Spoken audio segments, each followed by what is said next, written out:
Thanks, Anthony. Okay, yeah, so good morning, everyone. So scMoMaT stands for mosaic integration for single-cell multi-omics data using matrix trifactorization.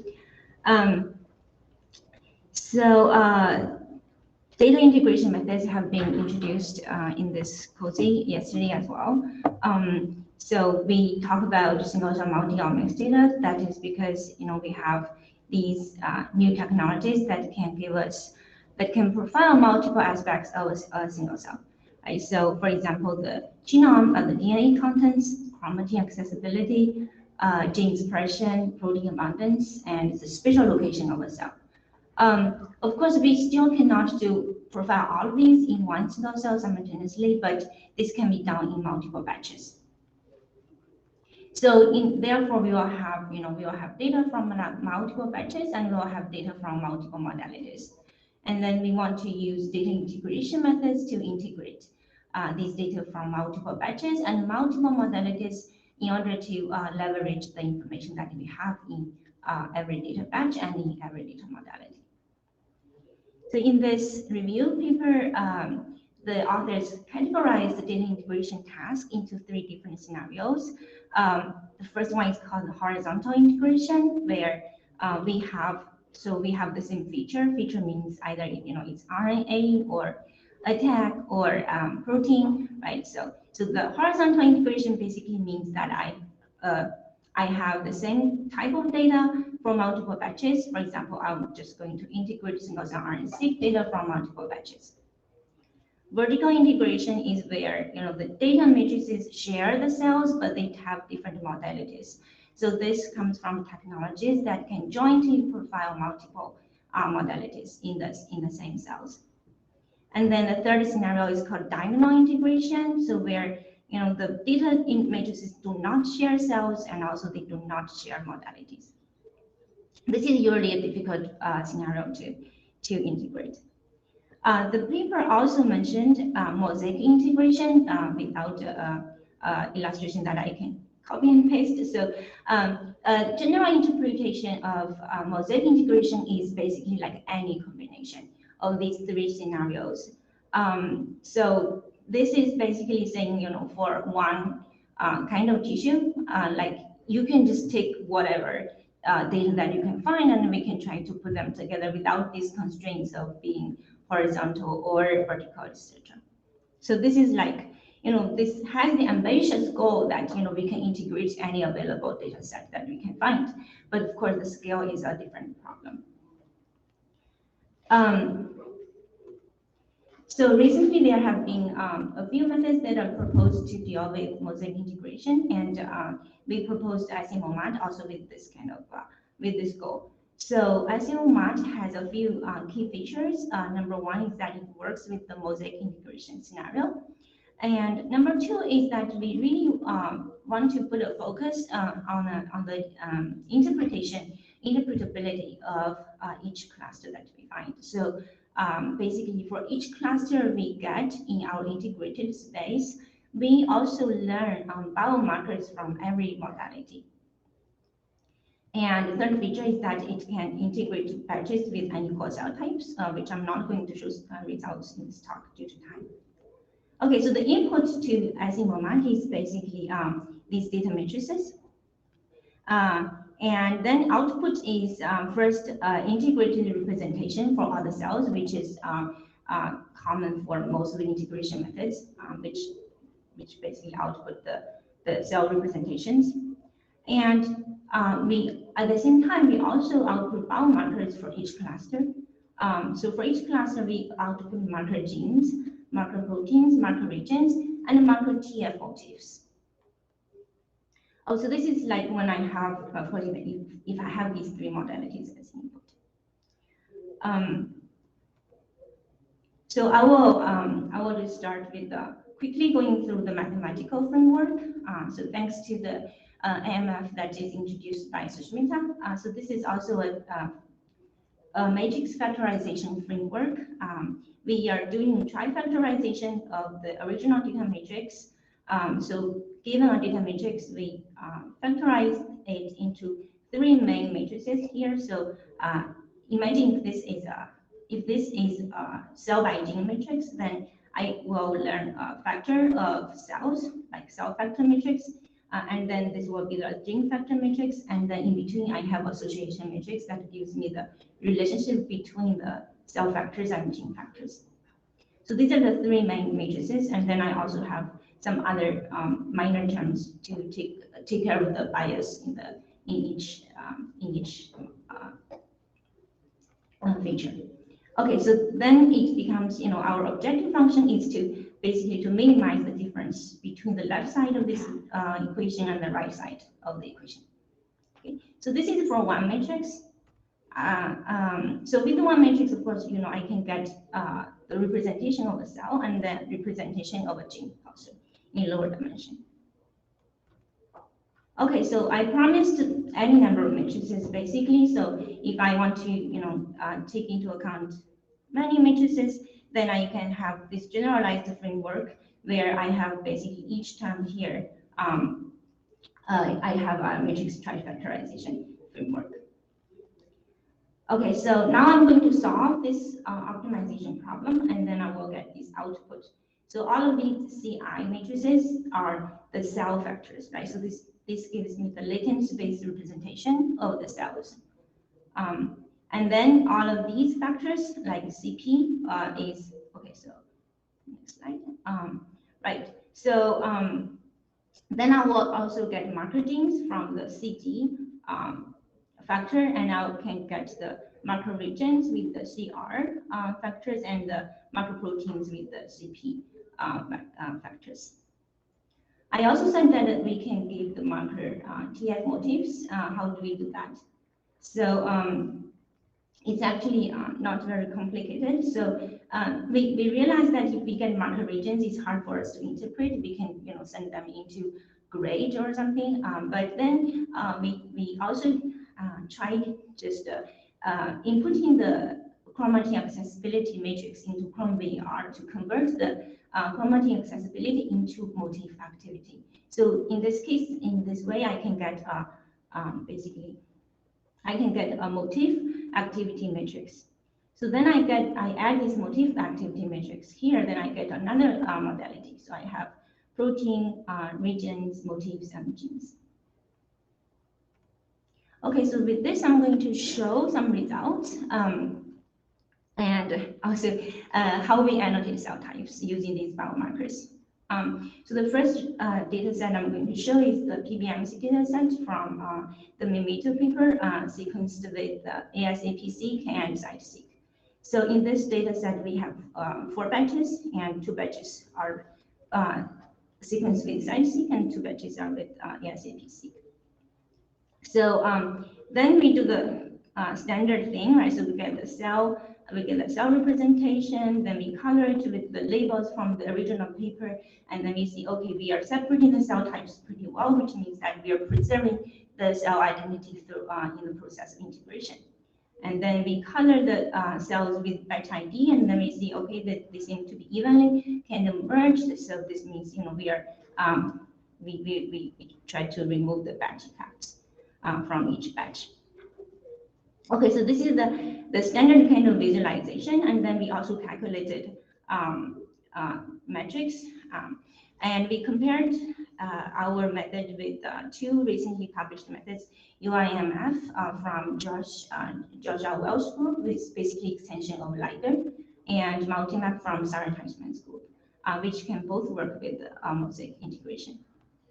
And then we use 3 metrics, the graph connectivity, which evaluates how well we remove batch effect per cell, basically per cluster, and then the ARI and MI, which both evaluates how we are separating the cell types. Okay, so then we see that we have higher scores, and then something which I think is more interesting to show this audience is how we annotate cell types with the different modalities of biomarkers that we have learned. So in the original paper, so with this data set, they just did not separate the subtypes of T cells. So then we thought, because we have all these markers, we'll try to have a cell type annotation with higher resolution. So we performed latent clustering on our cells, and then we got 8 clusters. And now we start to annotate these clusters with the marker genes and marker proteins, marker regions that we have learned. Okay, so it's actually pretty obvious that we get cluster 3. So these are the top genes that we have learned for this cluster, and we get a lot of marker genes for natural killer cells. So that one is annotated to be NK cells, and then we did the same thing for B cells and myeloid cells. So we see that marker genes are very enriched in our top genes. And then we set out to annotate the subtypes for the T cells. So first we looked at these clusters. So these are the factor values that our framework learns. So basically, if we have higher bar here, it means that for this gene, it's more likely to be a marker gene for the respective cluster. So we looked at the CD3, which is a general marker for T cells, and then we see for different chains of CD3, we have higher expression levels for these clusters that I have circled in red, and this is really just consistent with the original annotation in the paper. Okay, and now I'll go really quick to see how we can perform more detailed clustering annotation. So using CD4, we see that these 3 clusters, 0, 1, 7, has higher factor values for CD4. So we annotate these as the CD4 positive T cells, and then 2 and 5 as the CD8 positive T cells.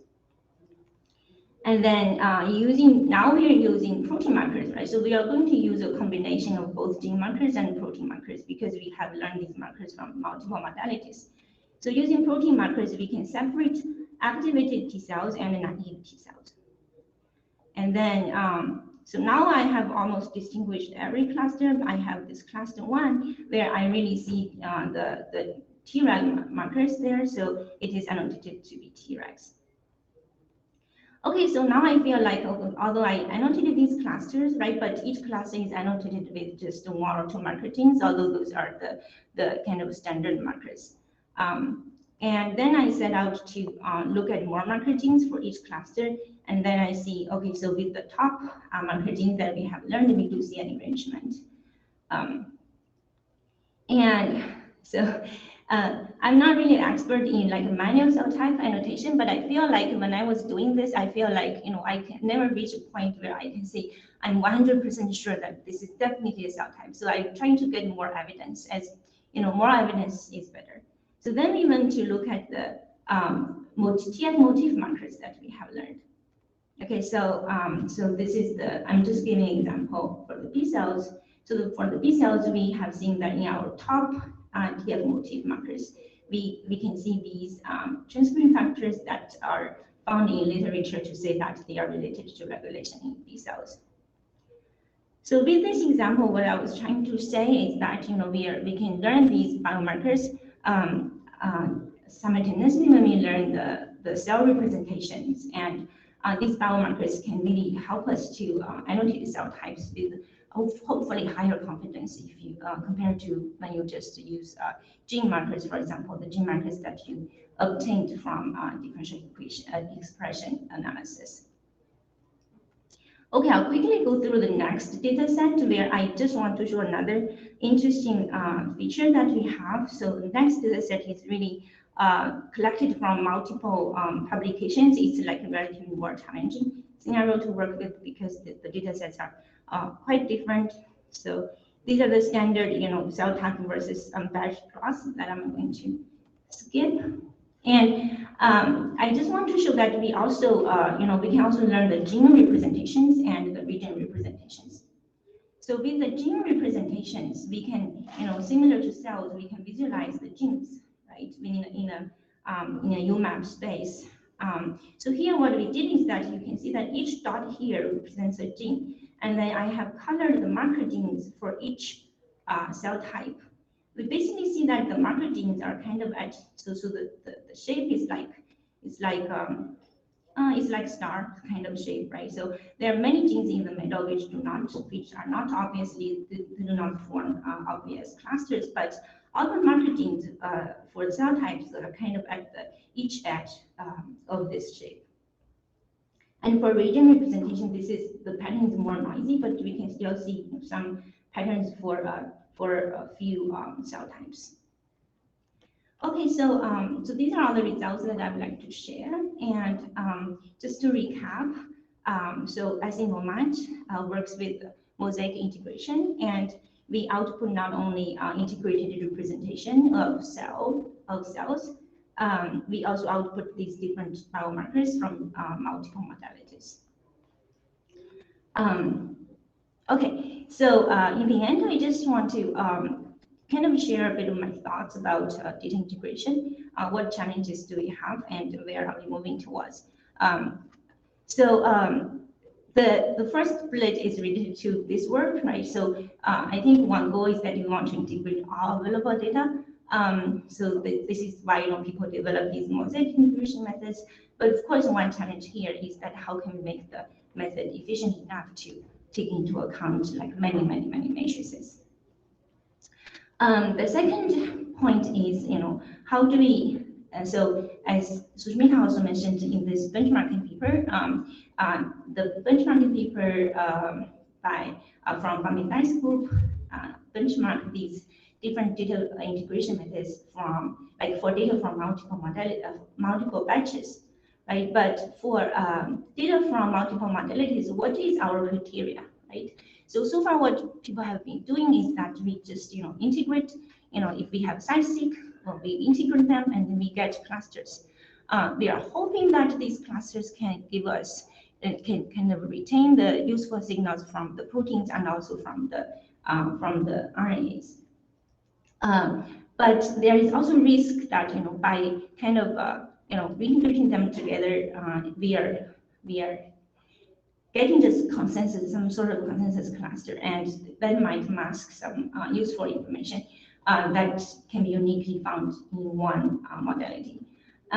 So do we want to force the data from multiple modality to really give us consensus clustering?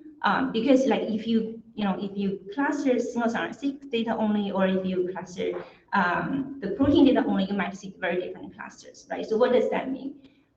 So I think we want to leverage the cross-modality relationship, right? That is one of the values of this multi-modality data. So in our data integration method, if we can also leverage the inconsistency between the modalities, then we would be able to, both perform integration and not lose the unique information that is brought to us about each modality. Okay, thank you. That's okay. Thank you, my co-authors. And this work is led by my student, Xiuwei Zhang, and also with collaboration from multiple institutes.